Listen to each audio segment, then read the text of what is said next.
Қаз дауысы деген атты Қазыбек би бабамызға кім бергенін білесіз бе?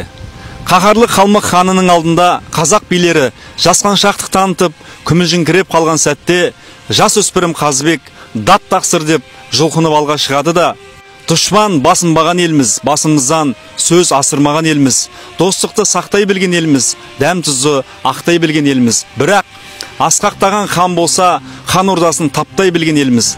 Атадан ұл туса, құл болам деп тумайды, анадан қыз туса, күң болам деп тумайды.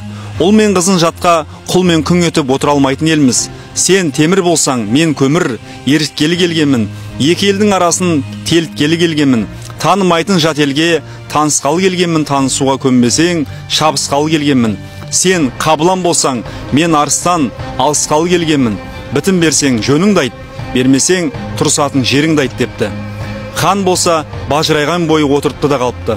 Баланың сөзі біткеннен есін жиғандай болып, әрі тамсанып: япырай, даусын қазының даусында екен. Қазақ деген елдің даусы қаз даусы екен. Сенің атың қаз даусы Қазыбек болсын депті.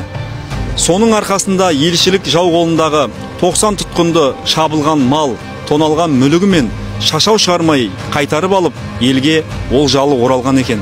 Қазыбек бабамыз бұдан кейін де жоңғарларға 2 рет елшілікке барып, ел намысына дақ түсірмей көздеген мақсатын орындап қайтыпты.